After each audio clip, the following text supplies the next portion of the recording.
മനസ്സിലായി? ഇതൊരു തുടക്കമാണ്, ഇതൊരു തുടക്കമാണ്.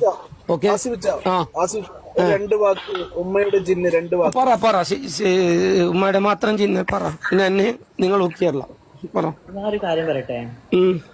ഞാന് ഈ ഫഹദിനോട്, ഞാൻ പേഴ്സണലി ഫഹദിനോട് ഒരു വ്യക്തിപരമായിട്ടും ഇല്ല. ഞാന് എന്റെ ഐഡന്റിറ്റിയില്, എന്റെ സ്വത്വത്തില് ഒരാൾക്കും ഒരു ഉപദ്രവം ഇല്ലാണ്ട് ജീവിക്കുന്ന വ്യക്തിയാണ് ഞാൻ. ഇച്ചാക്ക് എന്നെ അറിയാം, സുജാനക്ക് എന്നെ അറിയാം, എല്ലാവർക്കും എന്നെ അറിയാം. എന്റെ ലൈഫ് ഇങ്ങനെ ആക്കിയ ഒരു വ്യക്തി ഉണ്ടെന്നുണ്ടെങ്കിൽ അത് ഫഹദാണ്. എത്ര വർഷങ്ങളായിട്ട് എന്റെ പച്ചമാംസം കഴിക്കുന്ന വ്യക്തിയാണ്. പക്ഷെ ഫഹദിന് ഇപ്പൊ വന്ന ഈ സിറ്റുവേഷനിൽ കാണുമ്പോൾ എനിക്ക് സങ്കടമുണ്ട്. അത് എന്റെ മനസ്സിന്റെ ഒരു അരിവാണ്. പക്ഷെ കർമ്മ എന്ന് പറഞ്ഞ സംഭവം ഉണ്ടല്ലോ, അത് ഞാൻ എന്റെ പഠിച്ചിട്ട് തേടിയിട്ടുണ്ട്. എത്രയോ വട്ടം എന്റെ ഉമ്മ എന്നോട് വിളിച്ചു പറഞ്ഞിട്ട്, ജാസ്തി ഫഹദ് എന്തൊക്കെയാ എന്നെ കുറിച്ച് പറയുന്നത്, അത് കേൾക്കും മനസ്സിന് ഒരു വിഷമം വരുന്നുണ്ട്. എത്രയോ വട്ടം എന്റെ ഉമ്മമാര് പറഞ്ഞിട്ടുണ്ട്, ഫഹദ് എന്റെ പേഴ്സണൽ നമ്പർ ഫഹദ് ലീക്കാക്കി.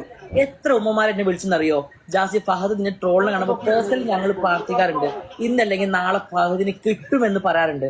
പക്ഷെ ഫഹദിന്റെ ഇപ്പോഴത്തെ അവസ്ഥയിലേക്ക് വിഷമമുണ്ട്, ഇല്ലാന്ന് പറയുന്നില്ല. അത് എന്റെ മനസ്സിന്റെ ശുദ്ധിയാണ്. ഞാൻ എന്റെ ആളെ കൂടെ ഞാൻ ഒരാൾക്കും ഒരു ഉപദ്രവം ഇല്ലാണ്ട് ഞാൻ ജീവിക്കുന്ന ഒരു വ്യക്തിയാണ്.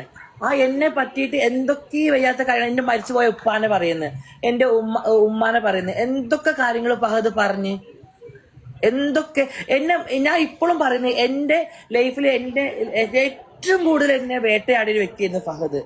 സീരിയസ്ലി പറയുകയാണെങ്കിൽ ഇപ്പൊ ഫഹദിനില്ലേ, ഇപ്പൊ ഞാൻ ഇരിക്കാൻ പറയാം, ഇപ്പൊ ഫഹദിന് പ്രശ്നം വന്നിട്ടാകുമ്പോ ഫഹദിനെ കൊണ്ട് ചെയ്യിപ്പിക്കാൻ നോക്കിയ 50 ആള് മാറി നിന്ന്. പക്ഷെ ഒന്നാം പ്രതി കൊടുത്തത് ഒരു ലേഡീസിനാണ്, പക്ഷെ കേസ് വന്നത് ഫഹദിനാണ്. ഫഹദിന് ഇപ്പൊ എന്തെല്ലാം പ്രശ്നം വന്നെന്ന് എനിക്കും ഈ ഖാദറിനെ ഇപ്പൊ അറിയും. കാരണം അത്രയും ബുദ്ധിമുട്ടില്ല ഫഹദ് ഉള്ളത്, അത്രയും ബുദ്ധിമുട്ടില്ല ഫഹദ് ഉള്ളത്.